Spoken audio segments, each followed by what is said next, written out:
Hello दोस्तों, स्वागत है हमारे यूट्यूब चैनल पर। आज हम आपको बताएंगे सेंटअप एग्ज़ाम में जो पूछा गया साइंस का क्वेश्चन है उन्हीं का हल जानेंगे।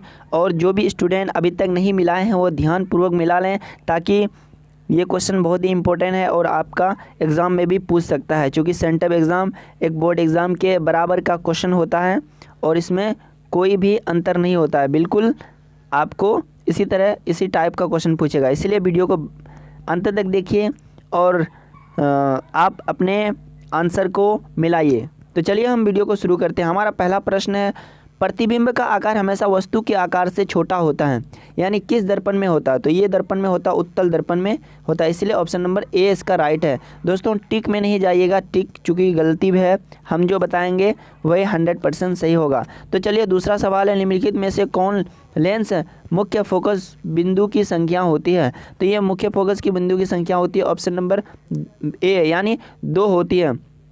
लेंस में क्या होता है, मुख्य फोकस की जो बिंदु होती है वो हमेशा 2 होता है, इसलिए इसका ऑप्शन नंबर ए सही होगा। सवाल नंबर 3 में देखते हैं, जिससे विद्युत धारा प्रभावित नहीं होती है वह पदार्थ होता है। वो पदार्थ क्या होता है दोस्तों? कुचालक होता है। सुचालक में क्या होता है, विद्युत धारा प्रभावित की जा सकती है, लेकिन कुचालक में बिल्कुल नहीं की जा सकती है, इसीलिए ऑप्शन नंबर बी सही होगा।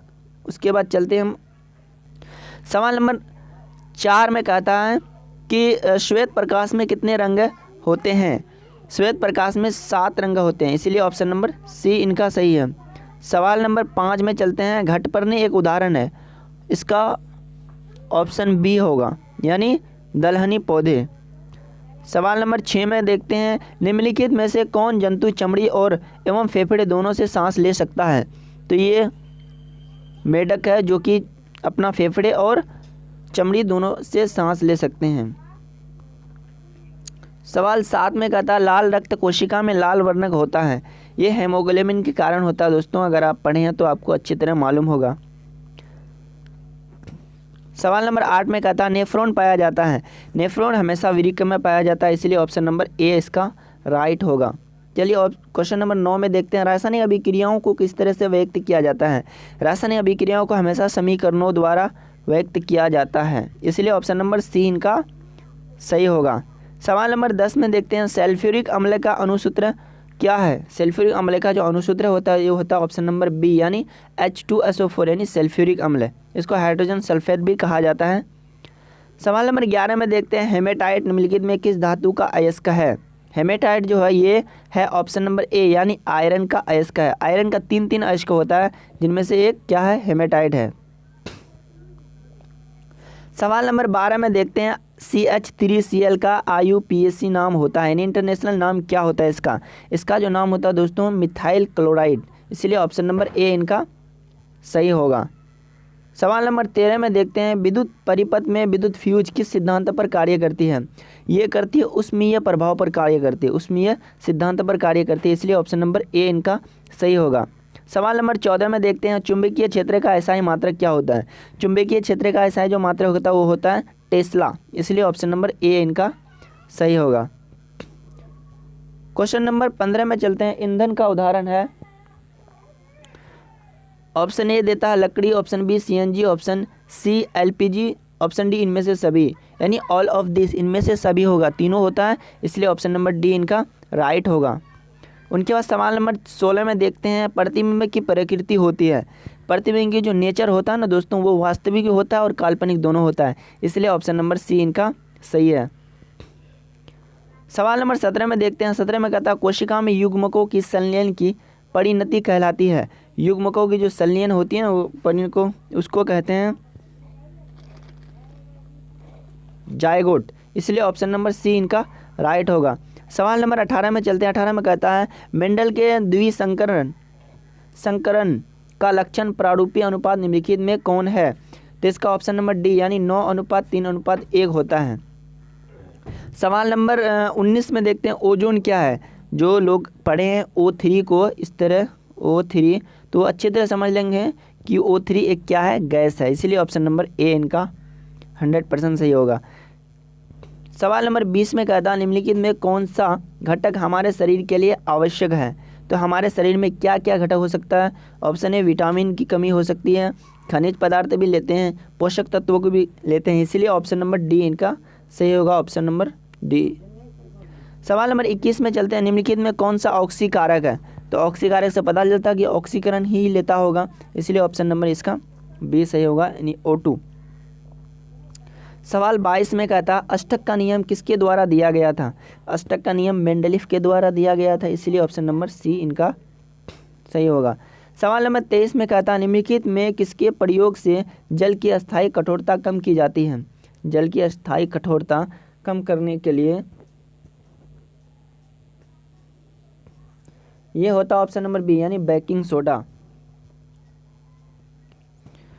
सवाल नंबर 24 में कहता है निम्नलिखित में से कौन सा सबसे कठोरतम पदार्थ होता है? दोस्तों ये सबसे इंपॉर्टेंट क्वेश्चन है, बार बार ये क्वेश्चन टपकता है, इसीलिए इसका ऑप्शन नंबर सी यानी हीरा होगा। हीरा जो है सबसे दुनिया का कठोर धातु है।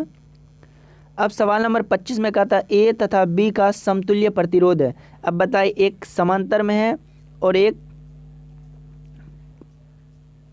एक श्रेणी में है। अब देखिए समांतर और श्रेणी में किस तरह से आप हल करेंगे। इसका 2 ओम बाई 2 ओम होगा, इसलिए इसका कट के ऑप्शन नंबर डी हो जाएगा 1 ओम। सवाल नंबर 26 में कहता है घरेलू विद्युत परिपथ में विद्युत धारा की आवृत्ति का मान होता है। घरेलू के लिए जो उपयोग होता है वो होता है 50 HG। तो यहाँ पर ऑप्शन में 50 HG नहीं है, हर्ज नहीं है, इसीलिए हमारा option number D is the correct. सवाल नंबर 27 में कहता है सोलर सेल से कौन सी विद्युत धारा प्रवाहित होती है? तो सोलर सेल से में जो होता है दोस्तों वो होता है दिष्ट धारा। अब चलते हैं सवाल नंबर 28 में। 28 में कहता है कांच का अपवर्तनांक किस रंग के लिए सर्वाधिक होता है? कांच का जो अपवर्तनांक होता है वो सबसे अधिक होता है बैंगनी रंग में। सवाल 29 में कहता है आराम में सामान्यतः वयस्क मनुष्य का श्वसन दर प्रति मिनट कितना होता है? वयस्क मनुष्य का जो श्वसन दर होता है, सांस लेने की जो दर होती है वो होता है 15 मिनट से लेकर 18 मिनट तक 1 मिनट में। अब चलते हैं सवाल नंबर 30 में। कहता निम्नलिखित में किस जीव में परिसंचरण तंत्र नहीं होता है? ये हाइड्रा में नहीं होता दोस्तों, इसलिए ऑप्शन नंबर इनका डी सही होगा। सवाल नंबर 31 में चलते हैं। रेजिन एवं गोंद कहाँ संचित रहता है? ये रहता पुराने जाइलम में, इसलिए ऑप्शन नंबर डी इनका सही होगा। दोस्तों जो नहीं मिला है प्लीज़ आप मिला लीजिए, हम बिल्कुल 100% सही बता रहे हैं आपको। अगर हमसे गलती होती है तो आप कमेंट में बताएंगे। सवाल नंबर 32 में चलते हैं। निम्नलिखित में कौन अनैच्छिक क्रिया नहीं है? ये है दोस्तों हमारे पास अनैच्छिक क्रिया का मतलब जो हमारे नियंत्रण में नहीं होती है, ये नियंत्रण में होती है। उल्टी को रोक सकते हैं, लार को भी रोक सकते हैं, चबाना को भी रोक सकते हैं, लेकिन हृदय धड़कन है कभी बढ़ती है कभी घटती है, इसलिए हम इनको नहीं रोक सकते हैं, इसलिए हृदय धड़कन होगा ऑप्शन नंबर सी। सवाल नंबर 33 में कहता है प्राकृतिक रबर निम्नलिखित में किसका बहुलक है? ये है दोस्तों ब्यूटाइन है, इसलिए ऑप्शन नंबर बी इनका सही होगा। सवाल नंबर 34 में कहता है Ca यानी कैल्शियम का परमाणु क्रमांक होता है। परमाणु संख्या कितनी होती है? इनका होता है 20 यानी 20, इसलिए ऑप्शन नंबर इनका बी सही होगा।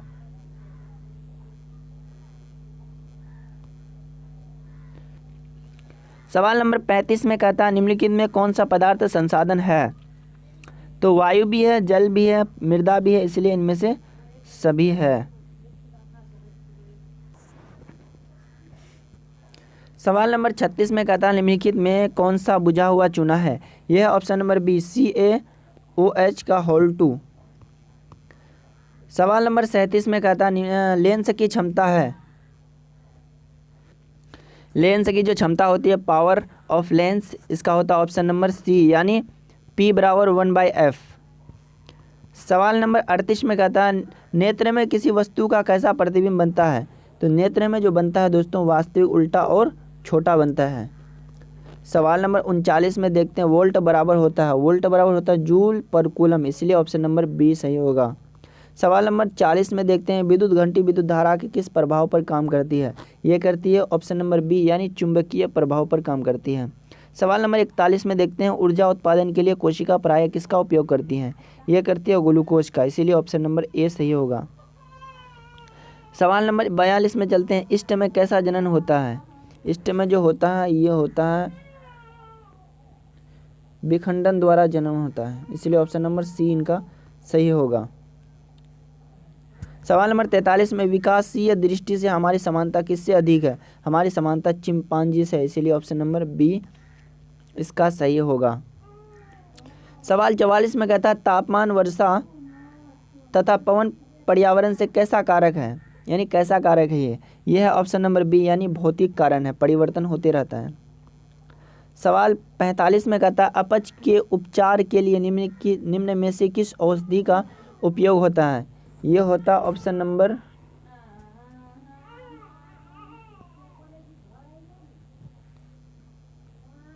सी, यानी प्रति अमल।